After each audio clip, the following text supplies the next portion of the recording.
101번 문제입니다. 옳은 거 됐네요. 1. 투자 분석 기법 중 시간 가치를 고려한 방법에 순현재가치법, 내부 수익률법, 회계적 이익률법이 있다. 자, 틀렸네요.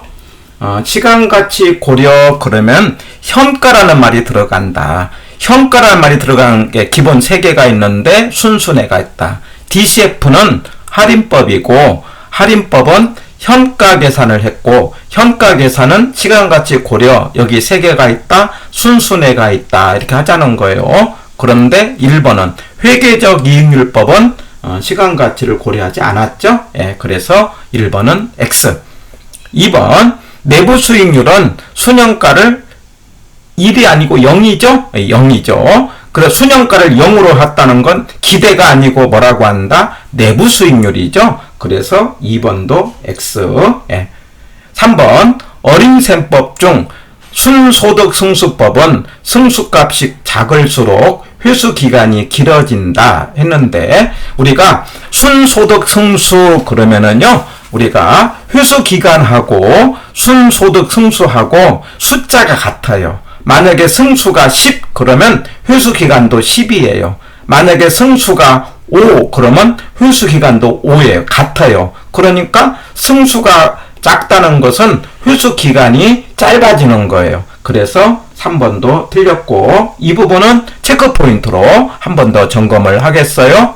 그 다음에 4번 순현가법에서는 재투자율로 이렇게 재투자율 이런 말이 나오면 뭐라고 판단한다? 순요 내내 순현가는 요구로 내부는 내부로 판단하는 거예요. 근데 시장 이자율이라고 했어요. 틀렸고 내부는 내부로 한다. 그래서 재투자율 그러면 뭐라고 판단하죠? 순요 내내 이렇게 하고 그래서 4번도 틀렸다.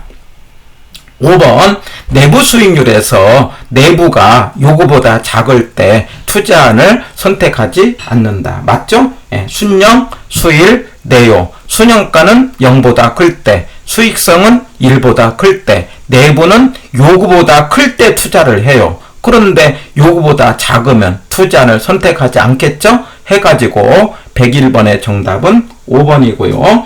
바로 여기에서는 우리 승수와 회수기간 이야기 대단히 중요합니다. 한 번 더 체크포인트로 정리를 합니다. 자, 우리 드디어 이제 마지막 단계에 수험자들이 조금 어려워하는 말들이 나왔어요. 무슨 공식이 좀 나오는데 제가 이제 우리가 여기 비율이거든요. 우리 그 판단에서 3단계가 있는데 번동계산, 그 다음에 두 번째는 판단에 해당되는 DCF, 마지막에 비율이 있는데 비율에 해당되는 말 가운데 이 3글자를 한번 기억을 해보세요. 제가 자종지 이렇게 이야기를 해요. 자종지. 이 3개 용어예요. 자산회전율, 그 다음에 종합환원율, 지분환원율. 지분환원율을 지분배당률이라고 합니다. 그래서 자종지, 자산회전율, 그 다음에 종합환원율, 지분배당률, 지분환원율, 지분배당률. 다 자종지, 자산회전율, 그 다음에 종합환원율, 지분환원율. 지분환원율을 뭐라고도 한다? 지분배당률에 자종지. 이렇게 하는 의도는요. 개론에서는 율 그러면은 앞에 있는 말이 위로 가는 거예요. 근데 자종지는요. 위에가 자산회전율은 조소득에서 나온 말이에요. 그 다음에 종합환원율은 두 번째 순에서 나온 말이에요. 그 다음에 지분환원율은요. 세전으로 합니다. 그러니까 조, 순, 세전. 가유순, 세세 이렇게 있지 않습니까? 조소득에서는 뭐가 나왔다? 자산회전율.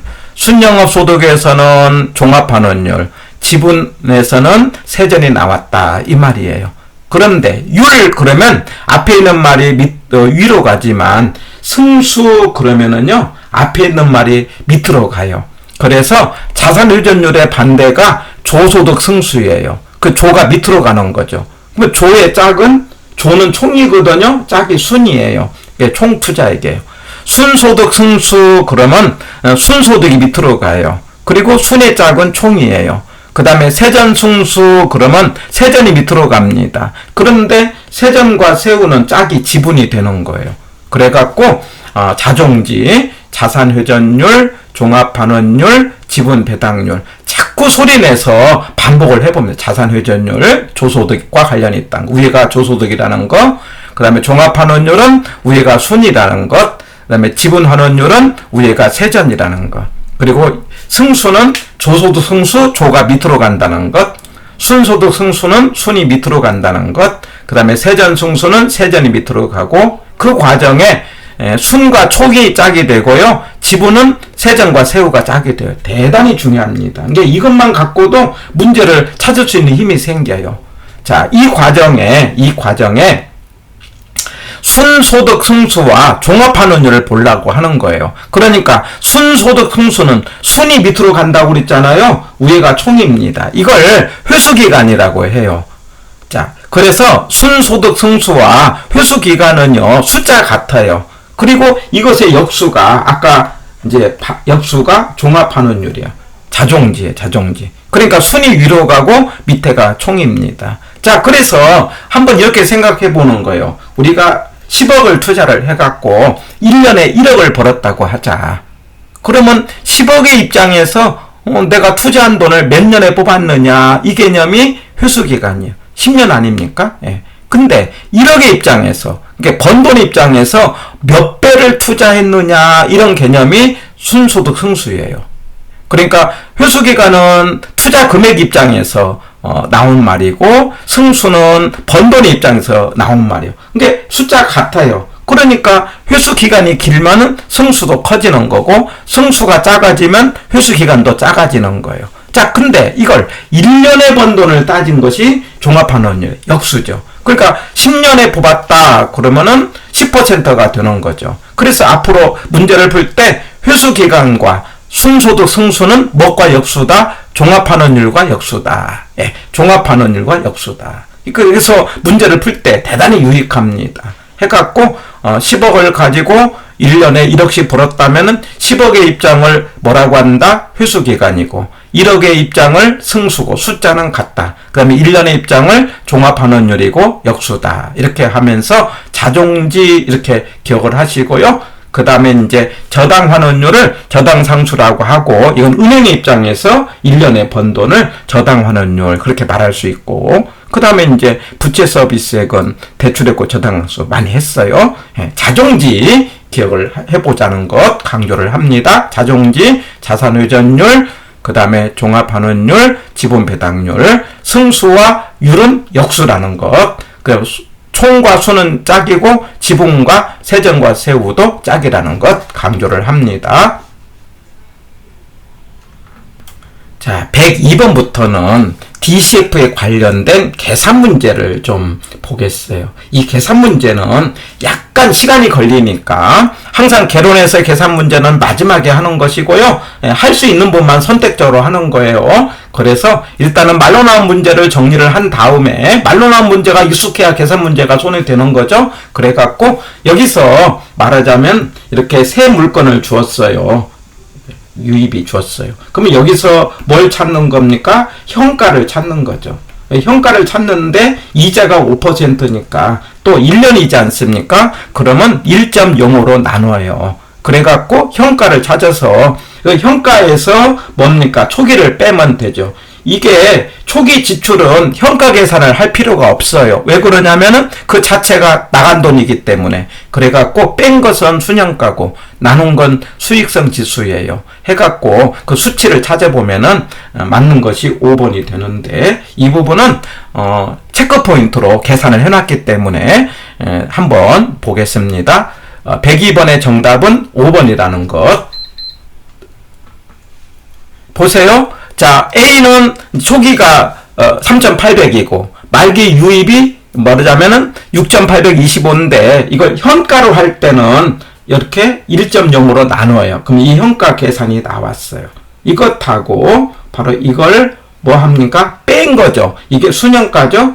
이 두 개를 나눈 게 수익성 지수죠? 해갖고 계산기로 차근차근하게 이제 때려보는 거예요. 그러면 이거 꼭 한번 해보시기 바랍니다. 실제 시험에 나오든 안 나오든 아마 이게 32회 때 나왔기 때문에 33회 때는 나올 확률이 좀 적어졌어요. 그러나 이걸 때리면서 수년가 개념을 우리가 터득할 수가 있어요. 그래서 계산해 봤더니 수익성 지수 가장 큰 사업은 A가 아니고 C다 이 말이에요. 2.5가 나왔잖아요. 예.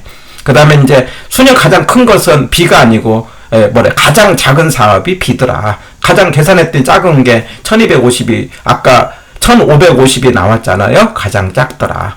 그리고 3번에 가서 수익성 지수 가장 작은 사업은 C가 아니고 A더라. A가 1.71 아닙니까? 계산 봤더니. 그리고 4번에 가서 A의 수년가는 B의 수년가의 2.5배가 아니고 1.74배더라. 수년가 계산해 봤더니요. 그래 결과적으로 A와 C는 같더라. 똑같이 2700씩 같다 해갖고 정답은 몇 번이었다? 5번이었다. 이거는 좀 어렵지만은 계산기로 때리면서 수년가와 수익성 지수를 이렇게 때려보면은 말로 나온 문제가 확실하게 내 것으로 만드는 계기가 되겠습니다.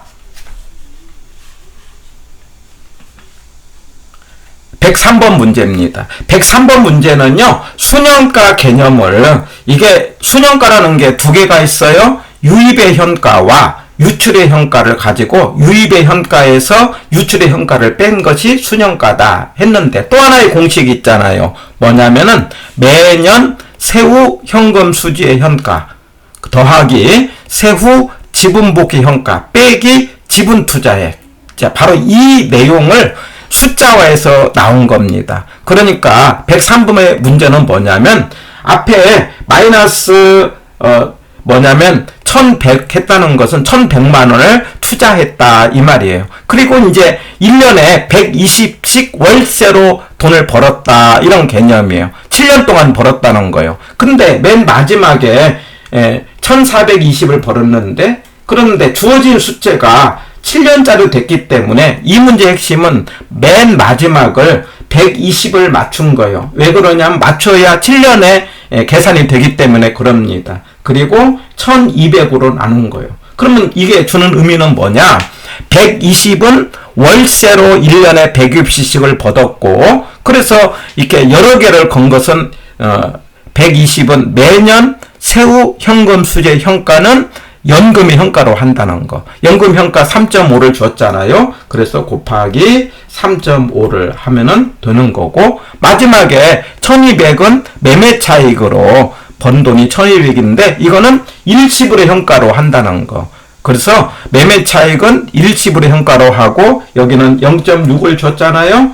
예, 그래서 0.6을 더해서 두 개를 더하면은요. 금액이 1200이 나와요. 그래갖고 뭐냐면 나간 돈이 1100을 빼니까 수년가는 100이다. 이런 개념. 그래서 103번은 문제의 요지는 우리가 수년가 개념이 임대료는 세후 현금 수지 매년 이걸 연금 현가를 하고 매매 차익에 세후 지분 복귀액 이걸 매매 차익으로 해갖고 일시불 현가로 해서 벌었다는 것을 문제화 시킨 겁니다.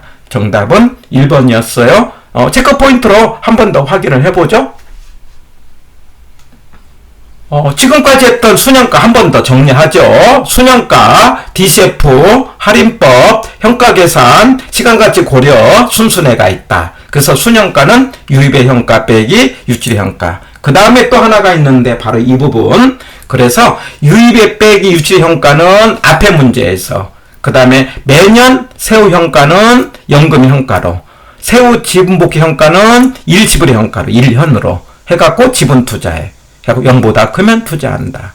수익성은 나누기로 했다 이 말 아닙니까? 그리고 1보다 클 때. 내부는요. 유입의 현가와 유출의 현가를 같게 순현가가 0, 수익성 1인데 내부는 요거보다 클 때. 예. 그래갖고 순영, 수익, 내연대 이때의 유입을 두 개로 하자. 매년 세후 현금 현가 120 곱하기 3.5 그 다음에 세후 지목 현가 1현 1200 곱하기 0.6 해갖고 지분 투자액을 뺐더니 결과적으로 100만 원이 답이 나왔습니다. 해서 우리 말로 나온 문제를 숫자화해서 계산을 어떻게 하는가를 보여줬어요. 한번 꼭 계산기 때리면서 말로 나온 문제 내 걸로 만들어 보시기 바랍니다.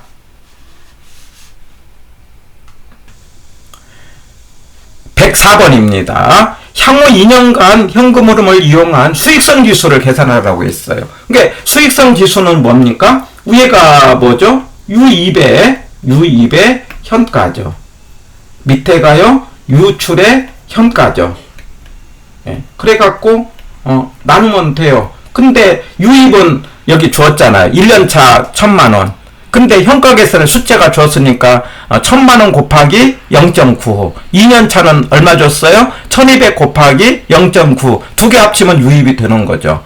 근데 유출을 얼마를 줬어요? 유입의 80% 줬어요. 그래갖고 80% 금액을 계산해서 하면 되는데, 자, 이 문제는요, 굳이 우리가 지금 알아야 될 게, 우리는 지금 시험을 보는 거예요. 시험은요, 계산을 하는 게 목적이 아니고 답을 맞히는 게 목적입니다. 그러면 주어진 문제를 어떻게 풀어야 빨리 답을 찾는가에 초점을 맞추고 공부를 하는 게 좋아요. 현장에 가서도 계산하려고 덤비지 마시고 답을 찾으려고 하시는 게 좋아요. 그래서 모를 때는 빨리 패스를 하시고 그 다음에 내가 아는 문제만 풀 수 있으면 되는 거예요. 그러면 남은 기간 동안에 우리는 뭘 하면 되느냐? 내가 아는 문제를 한 40문제 가운데서 20문제만 내가 만들면 된다. 이런 개념으로 공부를 하시면 되는 거예요. 그러면 얼마든지 쉽게 그리고 적게 공부하고도 우리 부동산학계로 통과할 수 있다라는 거예요. 그래서 여기 소개하는 말들을 전부 풀으라는 이야기는 아니에요. 나에게 맞는 걸 선택을 해가지고, 특히 투자 파트는 수험자들이 어려워하는 파트인데 내가 허용되는 부분까지 반복해서 맞춰보시기를 바라고요. 104문제에도 우리가 주어진 게 80%니까는요 위에가 유입은 100으로 보면 되고 80이 유출이 되는, 이렇게 하면은요 1.25가 나와요. 그래서 여기 정답은 3번이 되겠습니다. 해서 계산하려고 덤비지 말고 답을 찾으려고 한번 해보자. 그러면 의외로 편하게 답을 찾을 수 있다는 걸 강조를 하고요. 한번 체크포인트로 이야기 한번 더 확인해 보겠습니다. 자, 똑같은 내용인데요. 자, 수익성 지수는요, 위가 유입의 현가 빼기 유출의 현가잖아요. 계산해서 해도 1.25가 나와요. 그래서 답을 찾으려고 100 나누기 80 하면은 1.25가 나온다. 해갖고 여기까지 해서 우리는요 DCF 투자 분석했습니다. 비율도 했어요. 그래가지고 허용되는 부분만큼 DCF는 단순하니까 꼭 용어 정리를 하시기를 바랍니다.